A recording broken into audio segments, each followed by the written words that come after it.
Bill King from Nashville Sports Radio.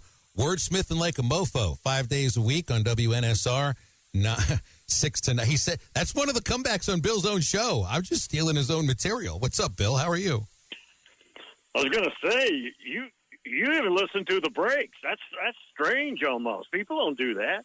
I don't want to, I don't want to tell people not to listen to Chuck and Bo here on our station, but Bill's a good listen, man. I was listening today, and Mike and Griffith brings up Pat Narduzzi as a coach that's not getting talked about on this coaching carousel. And I'm thinking to myself, I mean, I'm a Pitt fan. I'd rather not lose him, but he wins a little bit at Pitt. It's not the easiest place. You think people may be looking at Narduzzi because it seems like that might be, like, I don't know if you describe it as a boring hire, but maybe not exciting. I don't think there's anything going on with that. I think Griff last week did it and this week did it, and the audience goes nuts when he does it. That was part of it. And you got to remember now, there's always a story that Griff is a Michigan State guy. I don't think he's a big fan, but that's where he went. And he covered some of D'Antonio's epic years when Narduzzi was his ace defensive coordinator. They're buddies. That's where that's coming from.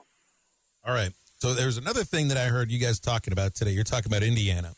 And it started me thinking about, because we got our money grab rankings later tonight, what's the biggest win in the college football season so far? And it's Indiana winning at Oregon.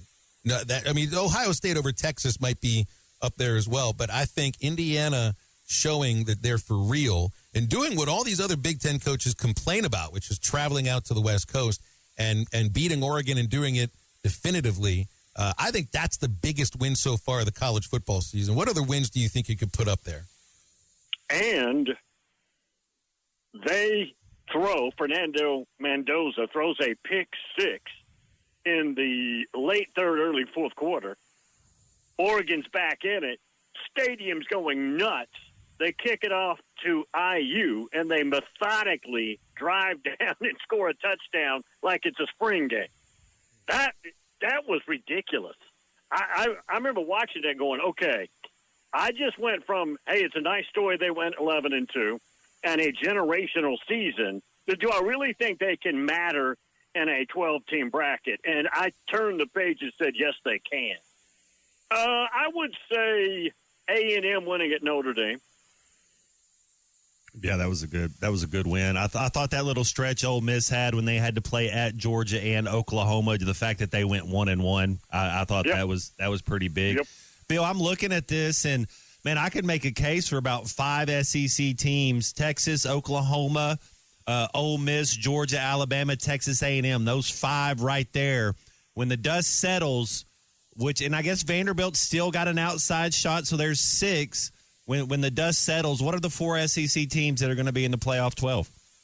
A&M, Georgia, Alabama, Ole Miss, and then Vanderbilt, guys, is 7-2. And they play Auburn at home. Then they play Kentucky at home. Then they go to Knoxville. If they're 10-2, they may get 5 teams in. And let me just remind you guys, I was talking about it this morning. Vanderbilt, at no time in their history, going back to the late 1800s, has won more than 9 games. Postseason included, regular season. So, again, the coach at Vanderbilt is about to do something that probably ranks number 1 in the history of the school, if they went out, which I think they have a really good chance to do. Tell me there's not another SEC coach that's going to lose his job this weekend. I think the odds are on Stoops at Kentucky. Does he keep his job because of the buyout? Has everything settled now with firings in the SEC? I don't think they want to fire Stoops, and the buyout is really large. But could you get in a situation – because I don't think Stoops – I know Stoops is trying his hardest. I don't think his heart's there anymore, though.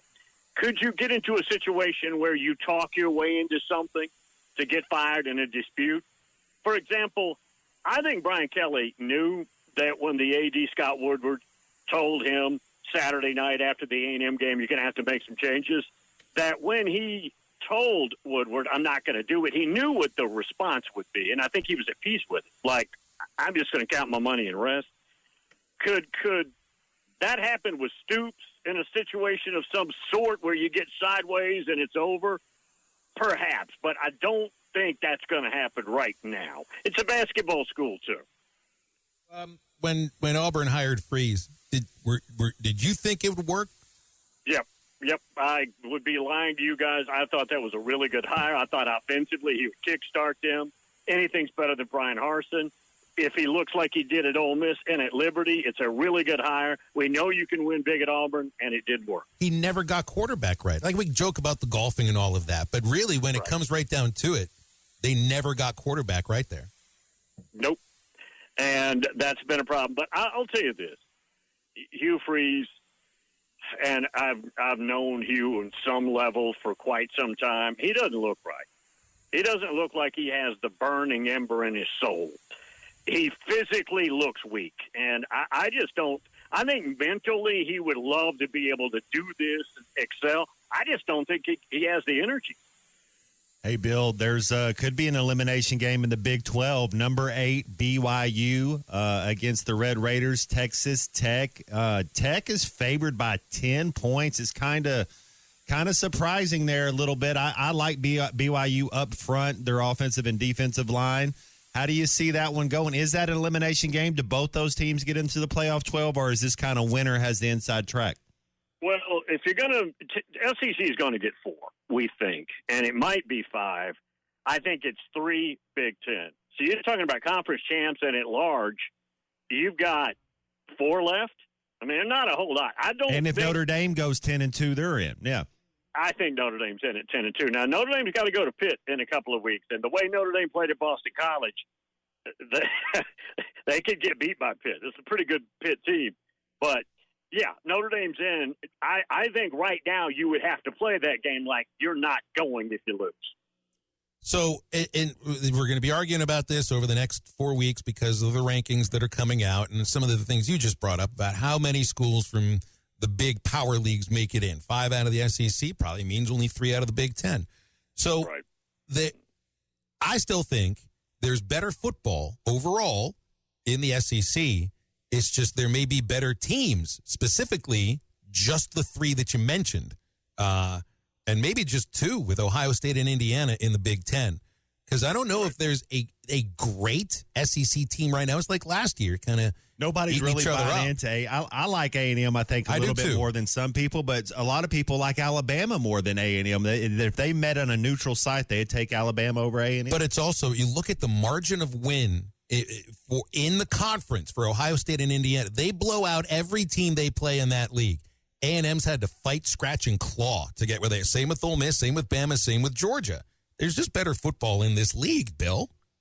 Not just because there's 16 teams now, and there's 18 in the Big Ten, but this is the deepest by far I've seen the SEC. This is the most expensive year every game is. There are no free lunches. If Vanderbilt's going to be threatening to be in the money grab 12, and the very bottom of the league is Mississippi State or Arkansas, and Arkansas's offense could scare the bejesus out of you. It is a phenomenally deep. I can tell you right now, Georgia is concerned. I don't think they feel like they're going to lose, but they know they've got one hell of a fight on their hands and start Vegas Saturday. They do probably. They got to finish with Georgia Tech as well. That was a crazy one last year. All right, 2 fan bases, Bill. SMU fan base, they just gave Rhett Lashley a 10-year extension, and Indiana's fan base, they gave their coach a 10-year extension, all within a couple weeks of each other. Which one's better? Which one in 7 years is still the coach there? Which one's happier? Are they both? Do you like both of them? Rhett Lashley's not going to be there in 7 years. Cignetti doesn't want to ever leave. He's 64, but he's a young 64, and he doesn't look like he's aging and he's getting old and haggard. I would bet on Cignetti because Cignetti doesn't have another step along the way. He's making close to 12 now. He's competing for championships. Lashley's got a long-term view of winning as much as he can there and then taking the next step. I think that was pretty easy. Bill, let's leave it there. Hey, real last thing. I was just because you brought up Rhett, Matt. Matt Jones played at Arkansas in a quarterback room. There were 3 head coaches Alex right now Mortensen, in college football. Alex Mortensen, Rhett Lashley, and Dowell Loggins. Do you know of another position group in college football history on one team where there were 3 sitting head coaches? Not coaches, no. I cannot top that. And you know, Bill, how when you talk to kids when they're 18, 22, whatever, whenever you're talking ball and they just speak that language, all 3 of those guys speak that language. Like they love it. It oozes out of them. And so it's no surprise that all 3 of them are very successful.